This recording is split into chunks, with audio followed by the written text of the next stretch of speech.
Well, I had a pretty crazy last week. Um, I don't know if you guys like to hear about my personal life, but I'll just throw in a few minutes to start with.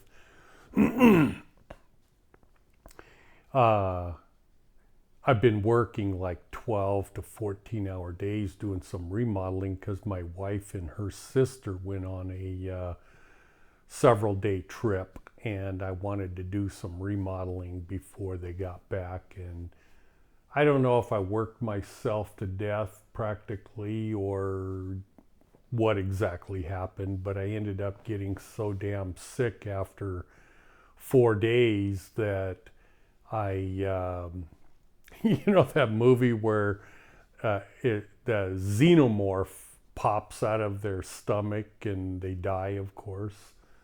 I swear I felt like that. Man, oh man, oh man, oh was my stomach in bad news. The pain was so excruciating. I thought I was going to pass out at times. Crazy, crazy, crazy stuff. Anyways, I am feeling much better now, and hopefully after this video I'll get back to work on my remodeling. But this particular video has been in the works in my mind for the past, I don't know, 3-4 weeks or whatever. And I hope I can present it in a understandable manner. The concept of this video is the concept of surrender and faith. And these two ideals, these two concepts need to be held together.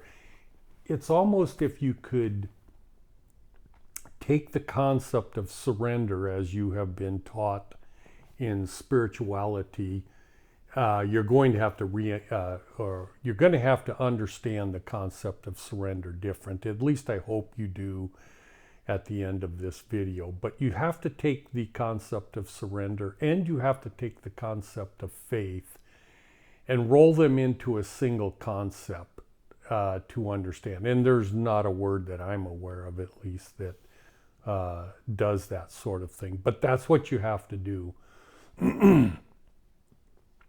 if your intention is to further your spiritual understandings on the path to, shall I say, proper enlightenment, or enlightenment that holds any relevance for you personally.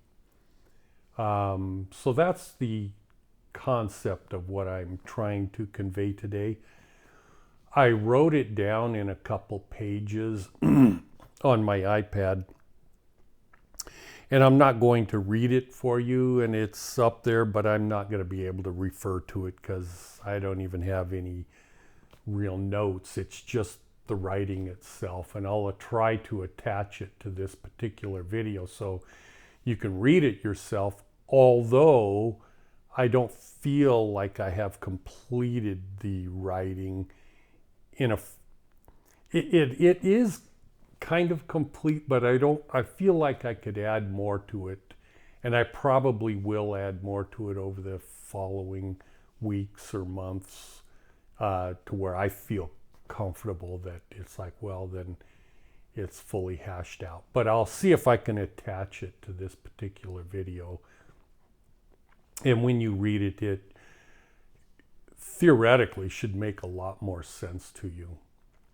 So what am I talking about in the concept of sacrifice and faith? I'd like to say this came to me, October 2nd is when I wrote this down. And today is like, I don't know, the 15th of October, I believe. Anyways, when I wrote it down, it's because it came to me as a revelation, essentially. And revelations, when they come to you, they are a form of perfect knowledge. and a perfect awareness of what everything around the subject is. It's basically imparting the mind of God in your own mind, and the human mind that has educated itself in spiritual matters as much as it possibly can is able to understand, to the extent of what the human is capable of understanding, the concept of what God is revealing to you. So I'm going to jump. Well, I'd like to say I'm jumping ahead, but I'm not. I'm just ad-libbing this. When you start to learn the proper concept of what I'm talking about in Surrender and Faith and stuff, and in Revelation, and when you receive perfect knowledge from God, when this happens, it's almost as time goes by, you understand it differently. It kind of morphs as time goes by. And this will happen throughout your life. The more you receive from God, the more things develop. I don't want to say change, I'll say develops. Because it's like 2 + 2 = 4. But as your knowledge develops and you get into algebra and geometry and everything else, you still understand 2 + 2 = 4, but your knowledge of mathematics has expanded and broadened so much, but it's built upon that foundation. And maybe as a child, you're so happy because you go, oh, I finally understand 2 + 2 = 4. But rather than stopping there, you continually grow. That same concept holds true when you receive truth by way of faith. Faith is a concept that is misunderstood, or shall I say completely and utterly not understood in the Eastern philosophy teachings of spirituality. In other words, if you're learning spirituality from a concept of what most gurus teach, from the teachings in India and the Middle East and stuff like that, or shall I say the Eastern philosophy, you do not understand the concept of faith. Whatever that word is, you do not understand it. And this is why it is discounted so much, because faith means something else to Western teachings. Faith is a knowing. Faith is a knowing that cannot be deceived. Faith is a pure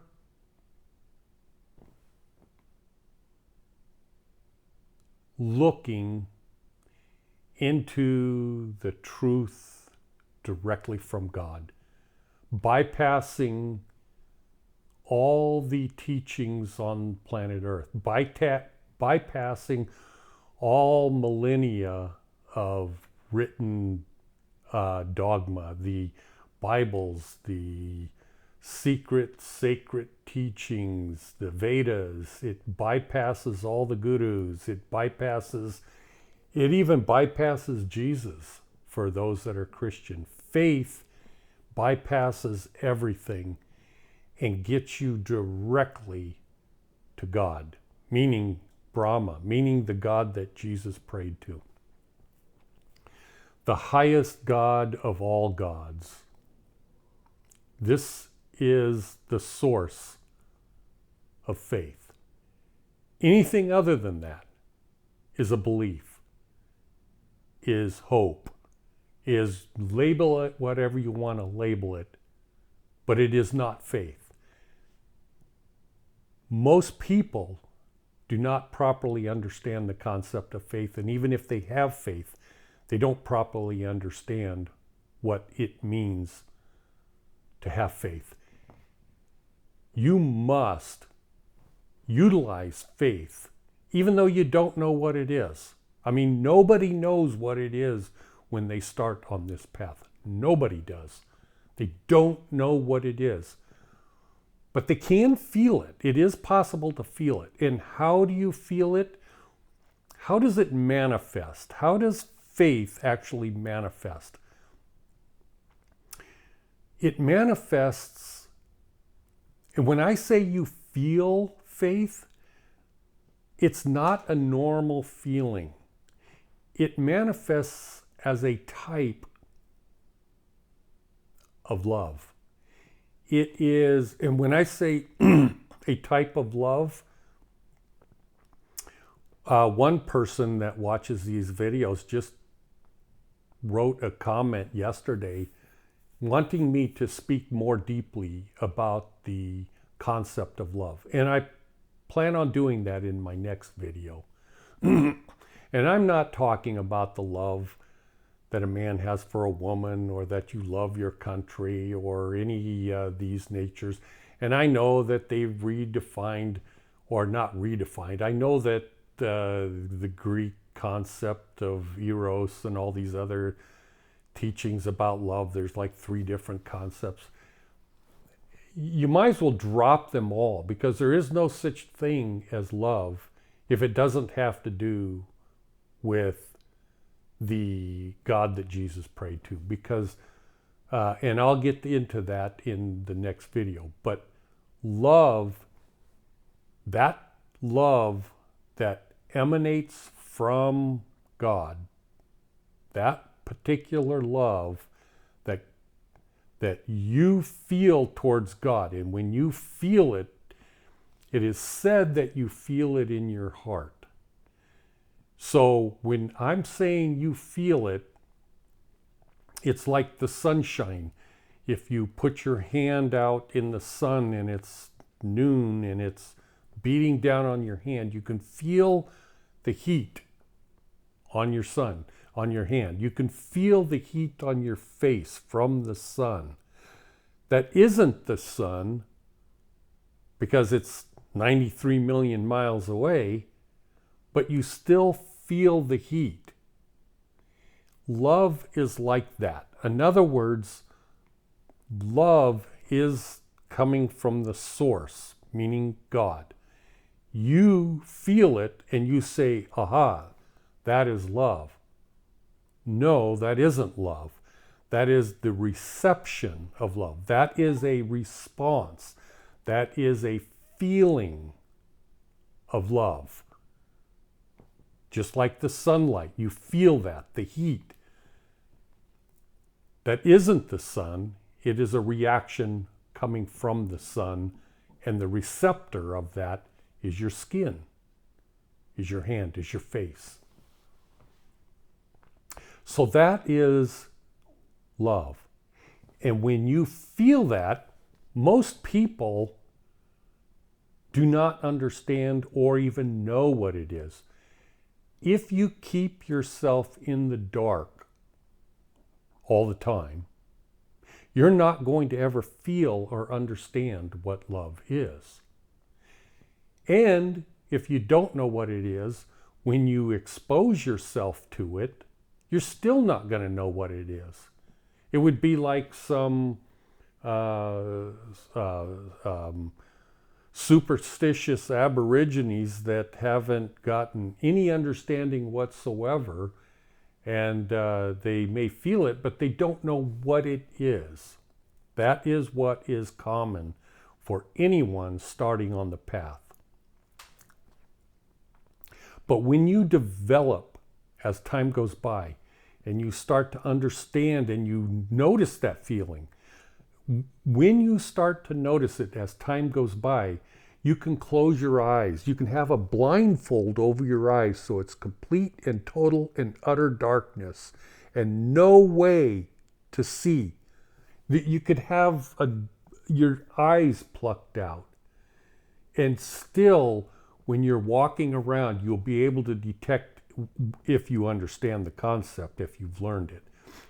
That person will still be able to go, oh, I just got away from a shadow and now it's the sun. I can tell the difference between a forest fire, which is putting out heat, and the sun, which is putting out heat. They're both putting out heat, but you can tell the difference between a forest fire and the sun. And although they manifest or seem to be the same, a person that has learned will know, even without eyes, oh, I feel the sun now.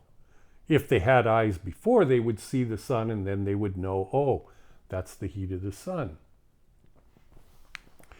That's faith. If you convert the concept of the heat feeling on your skin as sun, you cannot mistake it. You know what it is. It is the truth. It is faith. It is love. If you combine these concepts together, that is what is faith. So when a person like myself or anyone that understands these things says to you, oh, I have complete and total and utter faith in what I am telling you is true. From an Eastern concept and teaching, they would discount that. They would in fact look at me when I say, I have faith in what I am telling you is true. They would roll their eyes and go, that person has absolutely no foundation built upon truth, because that person depends on this whimsical idea of faith that isn't grounded in truth.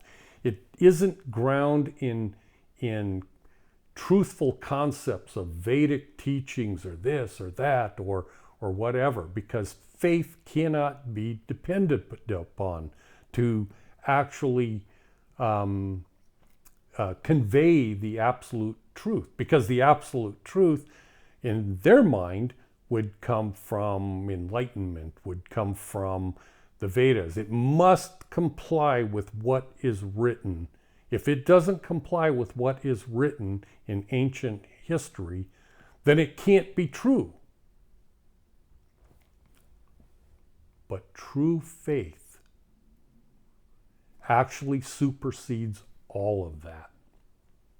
And a person that has spent their life detecting this sunlight, detecting this love, detecting this teaching directly from God, this revelation, without any hesitation, can tell the difference between what is true based upon faith coming directly from God and what is written or taught in this world.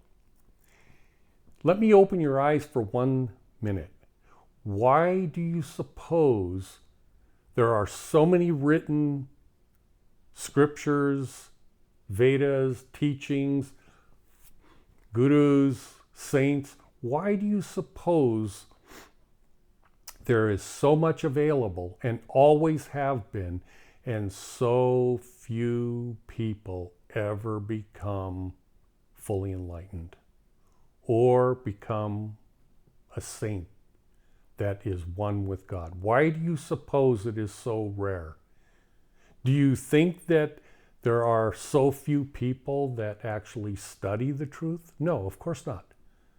There's hundreds of millions of people on this planet that study and strive as best they possibly can to learn the spiritual truths, and they fall short. And why do they fall short? Because they lack the faith. In Christian teaching, there's in the Bible, Jesus talks about if you had the faith of a mustard seed, you could move a mountain from one location to another, if you had the faith. that concept is so misunderstood because when they read that, they just discount it and go, well, that's a fallacy because nobody can move a mountain with their faith and nobody's ever done it, so why even use that? How do you know nobody's ever done it? We only have a written history that goes back, and then if anyone did do it, do you think it would be recorded? Of course not. Anyways, this is a powerful concept that is not understood at all from an Eastern teaching philosophy, because faith is discounted as a weak-minded person that depends upon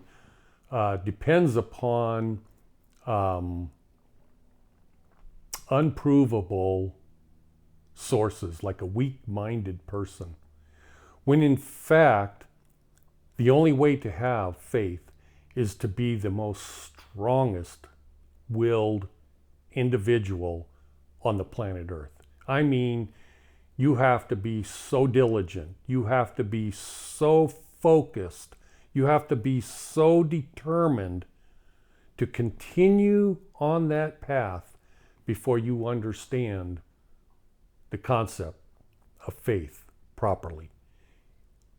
And when you exercise this faith and start building it, it is like feeling the sunlight.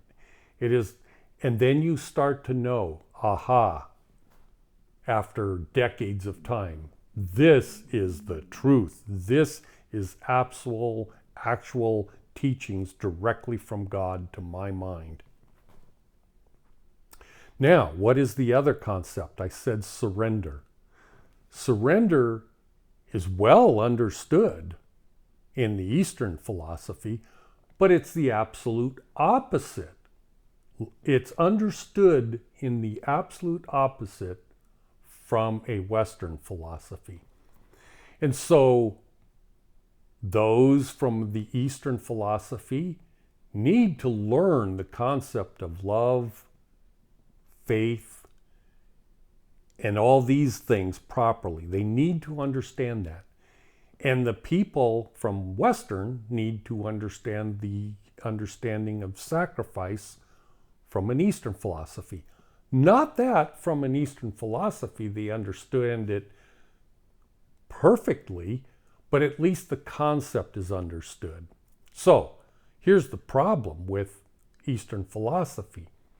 The concept of surrender is not understood at all. In fact, it's a complete moronic teaching in reality, because when you learn the concept of sacrifice, what are you sacrificing?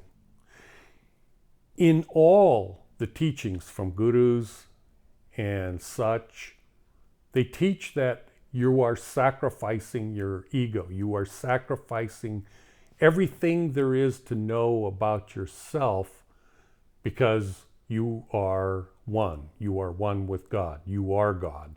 And so you're sacrificing ignorance. But that's not true. That's what they think is true, but that's not true. Think about the idiotic, moronic teaching for a second. As if you were God, that for somehow, some reason, you're ignorant of it. Can you start to grasp the insanity, the stupidity of such an ignoramus teaching, that God for some reason has tricked himself into not knowing he is God? I don't know if you can hear my stomach grumbling. I'm still not 100% well, so I apologize. But anyways, sacrifice. In other words, God cannot sacrifice ignorance because God isn't ignorant. It's like the Ouroboros. It cannot consume itself. It's a false teaching by ignorant people that do not understand. In other words, did from the Eastern philosophy in Hinduism. Did they understand the proper understanding, shall I say, 50,000 years ago, or 100,000, or maybe 1,000,000 years ago, when the teachings in the Golden Age, so to say, did they understand? I would say they probably did. But as we march through time, eons of time go by, the understandings have been lost. The writings still exist, but there's no way to understand the writings, because another way to look at it is from Eastern philosophy. They talk about the Kali Yuga and that we are in the Kali Yuga. Well, how can you not understand the concept that, okay, here's the Golden Age, we go through this Yuga and this Yuga and this Yuga, and now we're in the Yuga, the Kali Yuga, which is ignorance. Oh, and then they go, well, I'm so smart because I understand the teachings. No, you don't. You do not understand the teachings. If you understood the teachings, you would understand you're ignorant. If you understood the difference between the Golden Age and the Kali Yuga, then you would understand you are ignorant. You do not know what you are talking about. When you read the Vedas and you listen to the gurus, you would know that we are in the Kali Yuga. Therefore, the guru doesn't know what he's talking about, and neither do you. You think you do because you're ignorant. You think you understand these teachings, but you do not. And you don't listen to someone that does know what the truth is. You listen to other ignoramus teachers. I keep using that derogatory term because it's left over from when I started this YouTube channel, probably, I don't know, 12+ years ago. When I started this YouTube channel, I had, shall I say, a chip on my shoulder. The reason it started off that way is because I came from, shall I say, humble beginnings. I came from a person that was so absolutely ignorant of the spirituality, of Christianity, of what was in the Bible. I was so ignorant that it was unbelievable. I was beyond ignorant. And why? Because I was born with dyslexia. And that held me back in my ability to comprehend or to even read very well. The thing that drove me night and day was faith. It was a profound faith that if I continue on this path, I will wipe out ignorance and get to understand God. And that's what kept me going. Year after year after year and decades after decades after decades to defeat this physical deficiency that I had. And the benefit of the dyslexia probably is what helped me to be where I am today. Knowing that I had to work 10 times harder than anyone else to gain the same knowledge. That forced me to continue on that path. When I say forced me, we're getting back to the concept of faith and surrender. So, I'm going to dive back into surrender.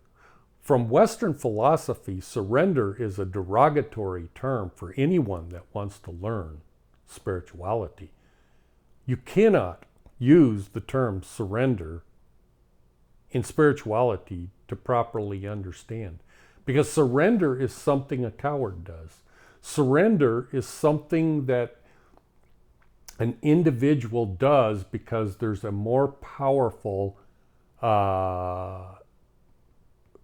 There's a more powerful being trying to defeat you.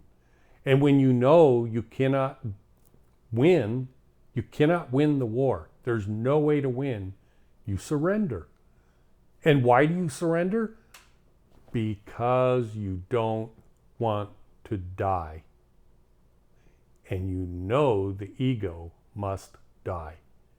So you cannot surrender if you expect to become enlightened. But what is the proper understanding of surrender that is completely and utterly misunderstood? To be able to actually understand the proper concept of surrender, you have to eliminate, and I'm speaking to the choir, so to say. I'm preaching to the choir because those that do watch my channel and understand what I'm talking about. And when you give up the notion that there is no I, that you do not exist, when you give that up because you understand that there is a essence with a capital E, an eternal essence from Brahman that is the source power behind what is forcing the surrender of yourself. You, the essence, is the one that gains the power and the strength, because the essence of you is what moves forward through time, through kalpas of time, through endless universes. That essence is what continues marching towards becoming one with God. It is the one that is forcing the surrender of the ego. It is the one and only true self. And it is the one that forces the surrender. I want you to understand this concept. This is why almost everyone, if not, shall I say everyone, because there's only a handful on the planet Earth in any given time, so I could say everyone, this is where they fall short. Think about you're in a battle, for instance, and you're fighting in a war or a battle or whatever it is. You're fighting to win with absolutely no thought of surrendering, no thought of surviving. You know you are not going to survive. You know 100% sure you will not survive. That is the faith that's required to become enlightened. You know that you're not going to survive. You are going to fight to the death. You know that you're not going to win this battle. You know that you are going to cease to exist. This isn't a theory. This isn't something that you have a little bit of hope. I might win this battle. I might survive this. You have to know that you are not going to survive it. You are not going to win the battle. You are going to die. You will not survive. That is the concept of moving forward to become enlightened, because that is what's going to happen. Everything you know about the physical reality will cease to exist. Everything you know about your physical self will cease to exist. Everything you think about yourself will cease to exist. The problem with that concept, the only problem with that concept is when it's taught from the normal conceptual teachings of non-duality, even the essence self ceases to exist. That is not true. essence survives. The essence is the one that is fighting the battle, not the ego self, not what you think you are. That will cease to exist when you become enlightened. You have to drop all fear, but you can't. There's no possible way to drop fear. In other words, if you are put in a situation in the ocean or in a pool and you are drowning, you know that there's no way to eliminate fear. You know that because you are going to fear. Your body is going to want to survive.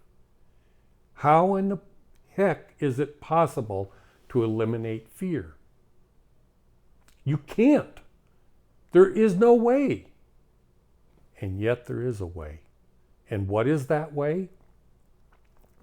When you replace every concept in your heart and soul and everything, driving it deep to the core of your essence, to your essence, and you replace everything, and you must do this before you get to this point in your life. You must develop this love of God. You must develop it until it envelops your entire essence, until there is no room left except love. And I'm not talking about the kind of love where people teach it about a man and a woman. I'm not even talking about the kind of love where you forgive your enemies or forgive this or forgive that. I'm not talking about that kind of love. I'm talking about the kind of love that draws you to the source of all things, to the Creator God, to Brahma, to the God that Jesus prayed to, that draws you closer and closer and closer. That's the love that I'm talking about. And when that envelops your heart and soul to the fullest extent, there is no room left for fear. If there is the most minuscule speck of fear in your heart and soul, you will not succeed. And you will have to follow the wheel of samsara and be reborn again and try again and try again, indefinitely if necessary. But at some point, if you can fill your heart and soul to the fullest extent of love, and you're not going to get there by just allowing it to happen, you must consciously seek to understand the heart and soul of God. The only way to do that properly is to study as best you can the teachings that would talk about the character of Jesus as who he was in Jerusalem 2,000 years ago. That is the person that you must try to understand. He's the only source in this dispensation that we can focus upon that would give us an idea of what love is and what we are supposed to concentrate upon to build our essence filled with love. That's the only way to drive 100% of fear away. And when we do that, then we can sacrifice to the fullest extent. Otherwise, we cannot. Because, just like I said, when you're drowning in water, you're going to fear. You're going to try to survive. You're going to grip at something that you think is real or true. And when you do that, you're going to miss the mark. You're going to fall short of what you need to be or where you need to be in order to fully become enlightened. You must, it's like the concept of surrender is like, it's like you're trying to hold on to something to keep you above water to survive. And what is the power behind letting go?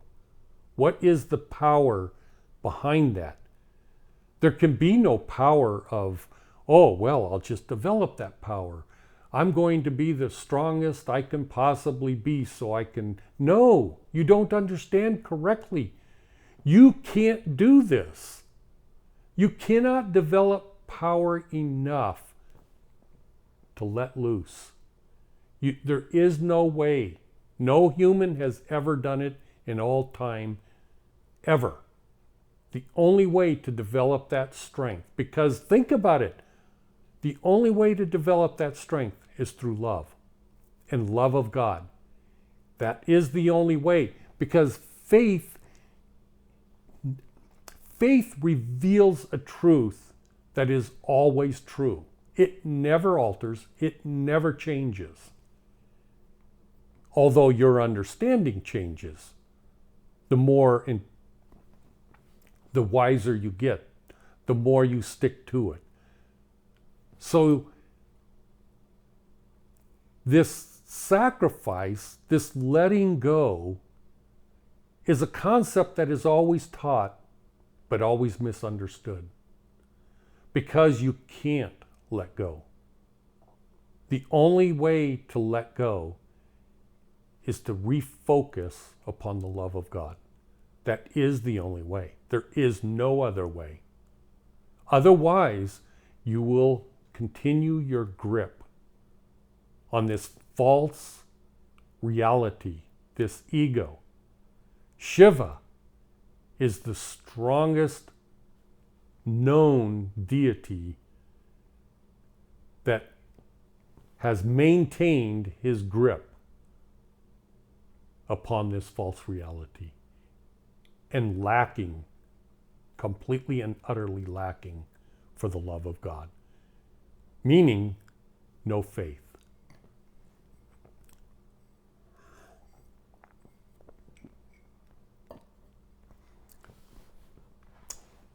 This time I got something so my throat doesn't get dry. You know how a general in the military, everybody listens to this general. If they didn't listen to the general, what is that invisible? Now they can say, well, it's the rank. I mean, he's a general. We must follow his orders. But why? Why do people follow the orders of the general? Because the general has this invisible aura of power. It's rank. It's driven into the minds of people. The power of the general is the same concept of faith. In other words, people that are in the military will stand at attention and do whatever the general says.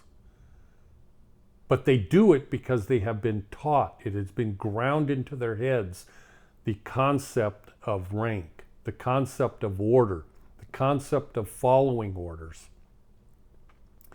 If you interpret this concept as faith, then faith for a spiritually inclined person is the same thing. The difference being is the general is God. And when you listen and you've learned about the love of God, you personally follow the teachings of God or follow the direction of God, just like people in the military follow the direction of a general. But if you're not in the military, you couldn't care less about what the orders of the general are. You have no reason to follow his orders because you're not in the military. This is the same thing with faith in following the teachings of God. And when you follow the teachings of God, you are susceptible of receiving revelations. You are susceptible of receiving visions. And when you receive these revelations and visions, they're coming from God. And you know they're coming from God because you have faith. I think that's the extent of what I wanted to cover today. And in my next video, I said I would cover the topic of this particular love that I'm talking about. It is completely and utterly misunderstood by the world. And there is no way to break away from, in other words, people hit ceilings in spirituality. And you hit the ceiling and you skid across or you fall down.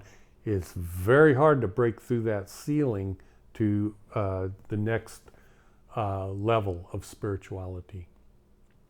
Those of you that have been able to do that in your life understand what I'm talking about. And when you do that, it becomes, I'd like to say it becomes easier to break through the next ceiling, but I don't know that that's true, because some ceilings you could spend a decade upon, and you know you're at the ceiling, but you pray to God, you have faith, and you strive, and you wait. In other words, you don't force, you wait patiently as you are not only waiting, but you are working towards understanding. When you follow this faith, you don't know what you need. Your essence doesn't know. But because of this love and because of this faith, you patiently proceed from day to day and grow greater and greater in your spiritual strength till you break through the next ceiling, so to say. And you continue doing that. Even a fully spiritually enlightened person continues to develop in that process. When you are fully enlightened and you understand the concept of what reality is and what it isn't and all those things, you are still a human being stuck to this physical body until the physical body dies. But a fully enlightened person is not struggling to survive like a drowning person is struggling to survive. An enlightened person doesn't fear death, only is grateful when they wake up in the morning because there's another day that they can possibly help another person understand spirituality a little better. In other words, from an enlightened point of view, how do I feel towards you? The way I feel is I remember being ignorant. I told you in the beginning of this video, I was profoundly spiritually ignorant. And I relished the idea and thought of learning something from someone about the truth. And it was more and more difficult as time proceeded to find someone that I could companion with to learn things. I'm at the point in my life now where I have my brother, Gordon, and I have my wife, Helen, that I depend upon as a touchstone for further spiritual growth and understanding. And I want you to know that when I communicate with you through emails and stuff like that, that you provide me opportunities to seek knowledge from God through visions and revelations. And it's a symbiotic relationship for sure. I gain greatly from interaction with you, as I hope you gain interaction from me. In other words, I am not some great guru that has anything more than you or anyone else. It's just that I've been on this path probably longer than you. And so I'm doing the best I can to share with you, to wipe away a little bit of the ignorance, to wipe away a little bit of the darkness of your understandings.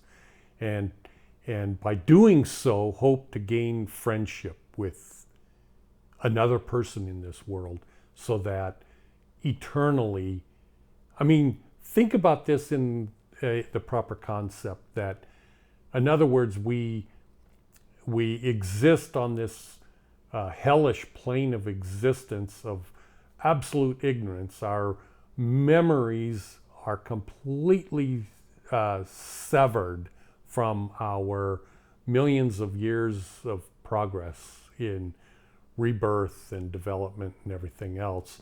And there are periods of time when we die and we are back to our original selves, to where we have no lacking of anything that we've ever gained in our existence, and we are almost gods basically, and we can relate with each other and say, I love John, and John says, I love you, and I profoundly love those that love me and those that love God. And it's like, how did you do that when you didn't know? How did you do that when the veil between yourself and your other self is completely shut and there's no communication? How were you able to communicate to me on this physical level? How was that done? It was done through love. This love that produces faith. That's how it's done. That's why I can say with absolute assurity that I love you. And I hope that you learn to love me, because we are eternal friends. Not friends for a kalpa, not friends for this period of time, but eternal friends that is attached with and to Brahma, that is eternal, that succeeds or continues from one kalpa to the next kalpa, never ending. I don't care how far you see, never ending. Okay, I'm going to end this video because I got to get to work today, and I'll show you a video maybe next time of the work that I did, although it'll all be done. Anyways, I love you, and I hope and pray for you continually. I hope your lives go well in these troubling times. Do not fear. Regardless of how difficult and how tenuous this life is in these latter days, in this Kali Yuga, in this time when such evil is running rampant in the world, pray for help. Pray for guidance and direction, because that is how you convert the words that I'm teaching into true understanding. That's how you convert it. You're not going to be able to convert it with your mind, with your intellect. It isn't going to happen that way. The only way it's going to happen is when you humble yourself. And you can't humble yourself until you develop this love. But when you develop this love and you humble yourself and you pray to God, please help me understand what what John is saying. Please help me to understand. That's how you pray for understanding. That's how you understand the things I'm trying to convey to you. I love you, and I will catch you hopefully next week. Talk to you later. Bye.